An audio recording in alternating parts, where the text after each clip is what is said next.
So we're continuing our series on life groups. Our last one today, we're going to bring this series into land. We've been looking at how in a larger church setting, we need to gather intentionally in smaller groups.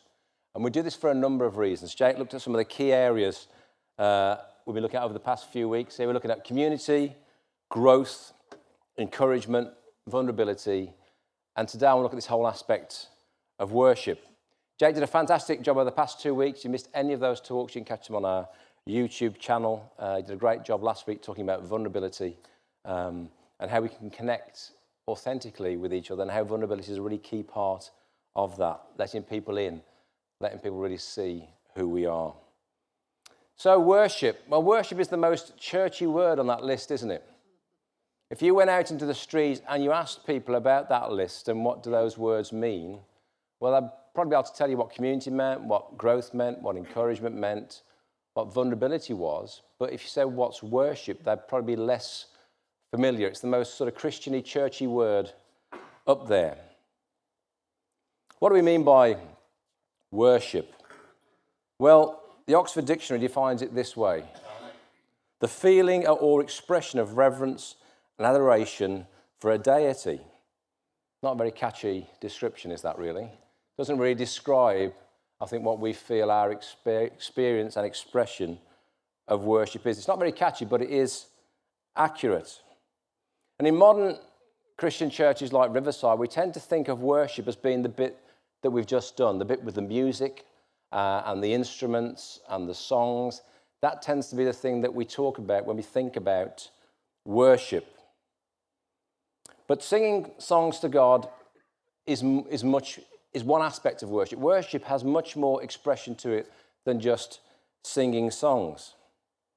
Songs are important, and music has been used over thousands of years to express people's hearts towards God. You find your Bibles are full of the Psalms, were basically prayers written to song, expressions of people's love towards God. But worship is much more than just singing, much more than music, much more than songs. If the only way I express my love to Keely was through singing, let's just imagine that for a moment. Here's me. Oh, Keely, I sing my great love for you today. Oh, well, I tried. And I can imagine Keely's response would be something like this.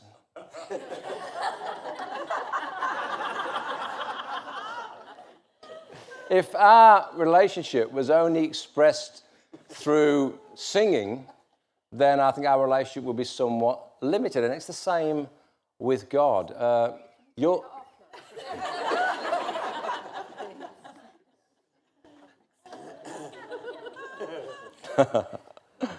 Our lives aren't supposed to be a musical with God. That's not how God sees our interaction with Him. It's not just supposed to be all about singing to God. Worship is multidimensional. It has so many aspects to it. Worship is a much wider expression than just the song worship that we do here on a Sunday, you might do in your own private time with God. Our gathered times when we sing worship to God is just one expression of a life of worship. Back in April last year, we did this series called Choose, A Life of Worship. We looked at the whole concept of what it was to think about worship in all aspects of our lives. I haven't got time to unpack the points in those series of sermons today. If you want to be refreshed again, you can go back onto our YouTube channel and find that playlist and look back into what we talked about back in April. But one of the key themes we talked about in this series called Choose was that how worship is a natural, ongoing response to a revelation of God. A natural, ongoing response to a revelation of God. When I mean revelation, I mean an understanding of who God is, what He's done, and what He's doing. And worship is an ongoing revelation to that expression coming into our lives. In Romans 12, Paul says, in view of God's mercy, we offer ourselves as living sacrifices. This is our holy and acceptable worship. This is the reasonable response to seeing God. A reasonable response is to worship. And when we see what God's like, when we get to see a bit of what he's doing, how he's working in our lives, what he's done. Then we have a revelation and response. And this is an ongoing cycle that goes kind of round and round in our lives. We get to see who God is, and we worship and we respond to him. And as we worship and respond to him, we get to see a bit more of who God is. And so this cycle of worship goes on in our lives, and is going on in heaven now, in eternity.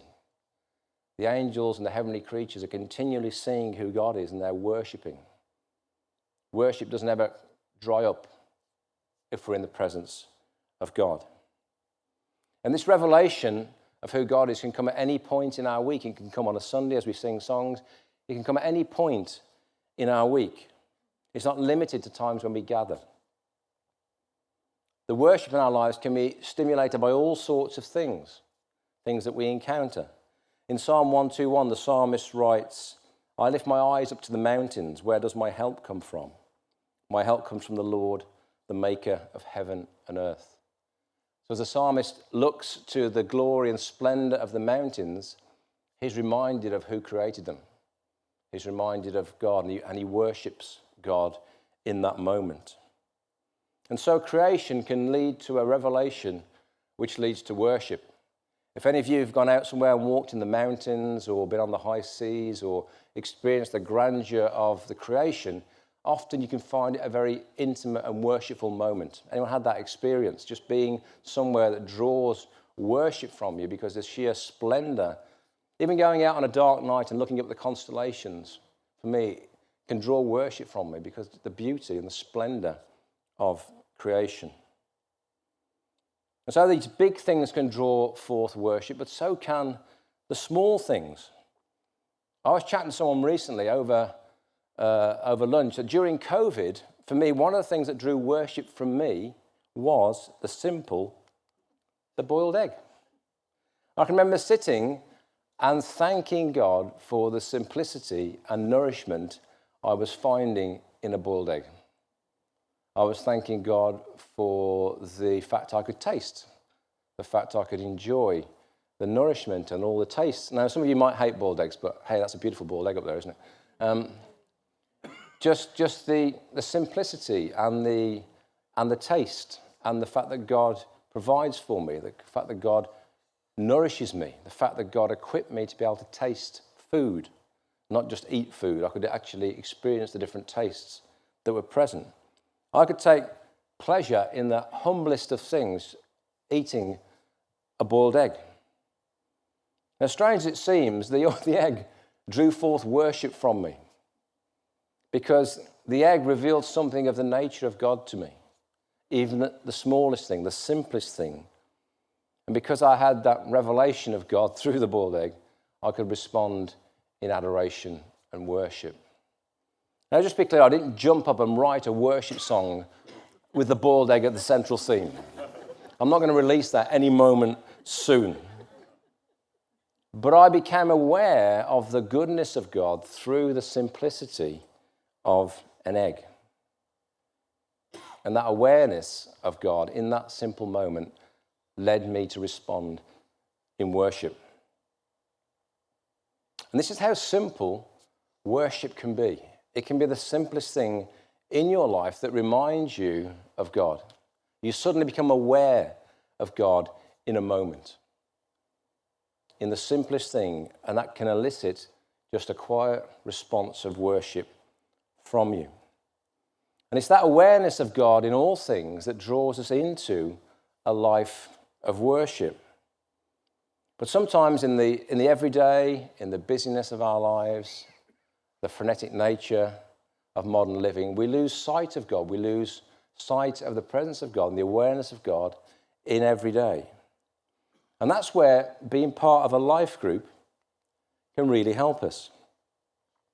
Because when we gather intentionally, when we choose to put ourselves in a group of people, when we choose to meet regularly, when we choose to get together, then stories are shared.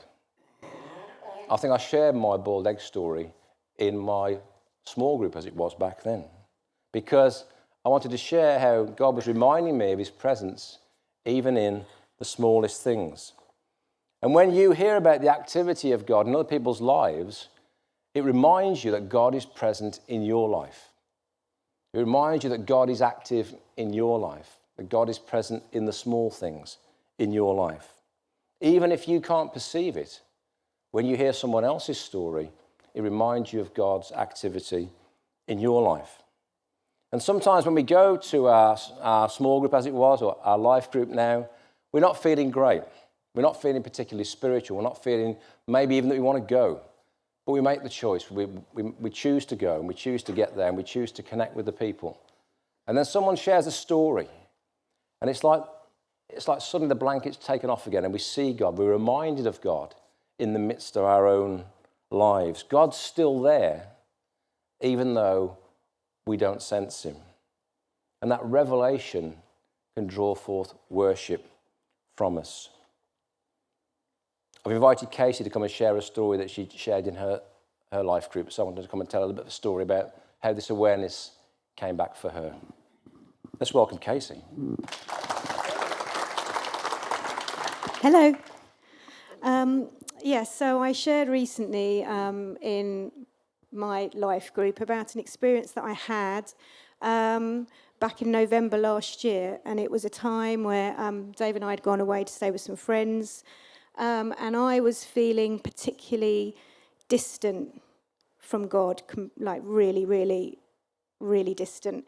And we'd arrived on the Friday, and that Friday night, I sort of really cried out a prayer to God about how distant I felt, and really asked him, can you show me a sign, God, that you are near and that you are with me, because I feel really, really distant from you. So I prayed that prayer on the Friday night. On the Saturday, we were getting up early, getting in a taxi and going off to Manchester. So got in the taxi in the morning, sat down in the car. And I've been in many taxis and never, ever, ever heard music playing. It's normally completely silent, but there was music playing, and I sort of, oh, okay, it's music playing.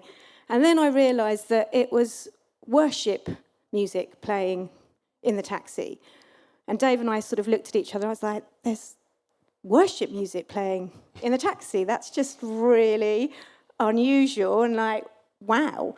Okay, feeling quite encouraged by this. And so off we went, got the train to Manchester, and we're walking through Manchester city centre, and I suddenly became aware of music playing in the city centre, which isn't necessarily unusual. But as I paid attention, and it was sort of blasting out through big speakers, it was a worship song. And not only was it just any worship song, it was Oceans, which for me was and is a very personal song. And Dave and I sort of looked at each other. I was like, oh my goodness, this is literally unbelievable. I mean, Dave said it's almost like we were expecting a plane to like go across with KC, I'm here. Because it was just so powerful that, for me, I'd prayed that prayer, and that actually God had used worship, which for me is a definite sort of personal way that I communicate with God. And he'd used worship music to communicate with me, and it was just such a powerful moment and so encouraging. And I think for me to be able to share that in our life group, I just hope did bring encouragement, that, as Simon says, God is always around us, even if we aren't aware. And that was also a massive answer to prayer and very encouraging. Thank you, Casey. Thank you.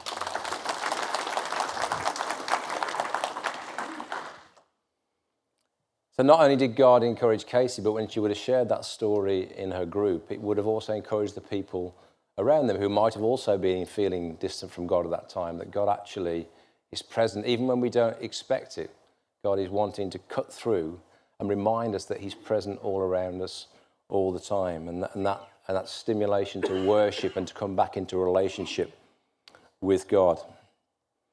So when we gather in life groups, we're reminded of who God is. We're reminded of God's activity in our lives. We're reminded that we're doing life together in God. Sometimes our life groups, they carry us into the presence of God through people's testimonies. In Mark's gospel, you read about some men who carried a paralyzed friend up onto a roof and then dug through the roof to lower that person down into the presence of Jesus. They carried that man and lowered him through that roof into the presence of Jesus. And sometimes we need other people to carry us into the presence of God. We simply can't get there on our own. We need friends around us who can carry us and bring us into the presence of God. And recognizing that we need each other is also a key aspect of worship. Because at its heart, worship is saying there is someone greater than me who is worthy of my love and adoration. We've talked before about how worship is essentially dethroning ourselves and saying there's someone greater than me who is worthy of my worship and adoration. And that is a humbling thing to do. That is a humbling path to take. And when we enter Christian community, we're essentially saying and acknowledging to each other, I can't do life on my own. I can't do life on my own. I need to be in a family. I need to be in a community that can help me walk this road. We need other people to help us to journey on in God. And in Mark's gospel, that man could have stayed isolated from Jesus. He could have said to his friends, just leave me alone. Leave me alone. I don't want to be humiliated, being lowered through a roof in front of a crowd into the presence of Jesus. Just leave me be. I want to stay isolated. But he chose that path. Have you ever thought how humbling it must have been for him? He was already paralyzed, and yet he let his friends take him up onto a roof, dig through a roof. They didn't have permission from the house owner to dig through the roof, but they did. They were destroying property to get this man into the presence of God. An incredibly humbling thing to do. How would Jesus receive him? What would the house owner think? But he allowed them to carry him into the presence of God, into a place of worship. And this humbling of ourselves is a key aspect of our walk with Jesus, a key aspect of our worship. Humbling ourselves is a key part of our healing and being brought to wholeness. King David was chastised by his wife Michal for dancing in his underwear in the public street at the head of a procession as the Ark of the Covenant was returned to Israel. And David got so excited that he stripped down and danced in worship in front of the Ark. And his wife looked out of a window and she thought, what are you doing? What are you doing? You absolute fool. You absolute fool. A man of your status, a king, dancing in his underwear publicly. You're bringing contempt to us. You're bringing disdain to us. And Michal really laid into him. She thought it was vulgar that a king would dance in worship in his underwear publicly. How could a king behave in such a way? And David replied, he said, actually, it wasn't before the people that I danced, it was before the Lord that I worshipped. And he said, I'm prepared to become even more undignified than this, if it means I can worship God with all my heart. To be undignified is to be foolish in other people's eyes. And we often spend most of our lives, don't we, worrying what people think about us, how we perceive, what do people really think about us. But David had journeyed to a place in his relationship with God where he got beyond that. He'd stopped worrying what people thought about him. He was prepared to come on this abandoned act of worship publicly because for him, that was the fullest expression of his heart. It was more important that he worshipped God than how people perceived him. And acknowledging that we need God and we need people is a very humbling thing for us to do. And our egos just don't like it. Your ego doesn't like the fact that you say you need people. Your ego doesn't like the fact that you say you need God. You would much rather self-save. You would much rather swerve inward to the self. You would much rather think about ways to isolate. That's what your ego and your fleshly nature will try and do. We'd all prefer to save ourselves if we could, because that's what our egos like. We'd all prefer to swerve inward to ourselves, to serve ourselves, not look outward towards God and towards other people.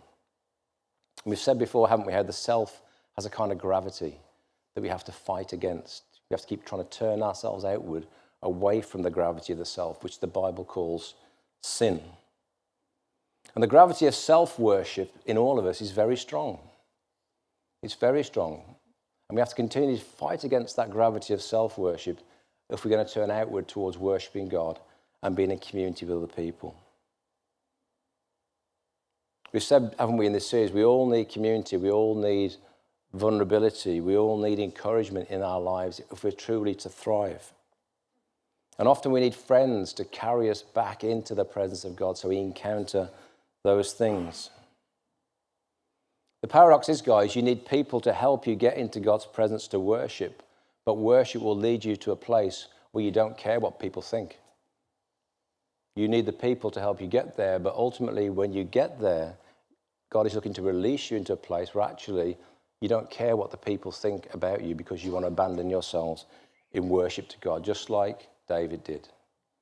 And so worship is a path that frees us from the opinions of people and takes us to a place of freedom in God.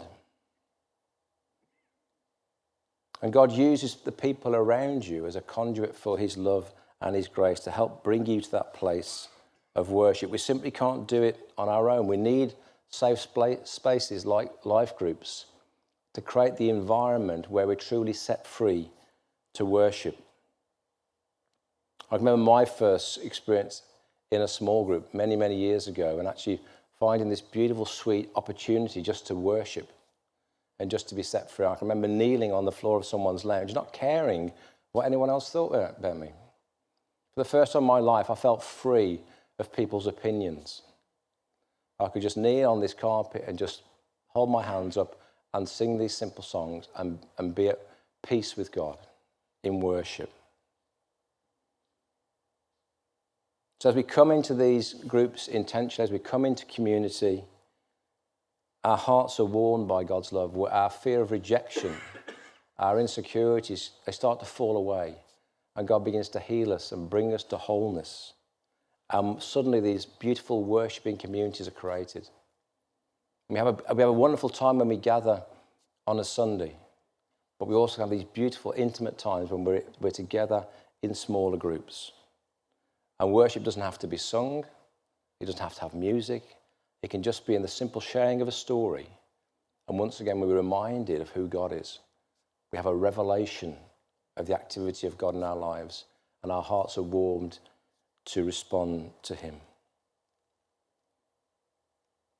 So as we come into land on this series, I hope we've encouraged you that life groups aren't just an organisational idea in the life of the church, that I think they're essential to any larger church because we all need to be brought close to one another. We all need to have proximity to people that we can trust. We all need to share lives together. That's how God set it up. That's how God ordained it, that we be brought together into family. And so I want to encourage you again today, if you haven't already thought about signing up for a group, then please give your name to Deb. She'd love to try and help you. We wait to the end of the series to try and place the people that have signed up during the past few weeks. If we need to plant more groups, we'll plant more groups. But we want to bring people into smaller environments of love and community where we can learn to grow together, where we can be encouraged, where we can be vulnerable. You need to know that someone knows about your life properly. You need to have people who are trusted companions to journey with you. You need to have people who know that when you're poorly. You need to have people who know when you want to celebrate. You need to have all sorts of opportunities to share what's going on in your life. And the best place for that to take place is in a smaller setting like a life group. And I love catching up with people on a Sunday. I love bouncing into people and saying highs and byes. But really, the chance where I get to go deeper is in my life group. I get to journey deeper with a few people. And we can only do it with a few people. We can't do it with a lot of people. We're not designed to have 50 or 60 deep, close relationships. You know, Jesus had 12 disciples for a reason. We can have close proximity with a small number of people, and maybe even a smaller number within that. Jesus had his 3, didn't he? Where we can really go deep and share life, and someone can really know you, and you can know somebody else. If you're able, why don't you stand with me?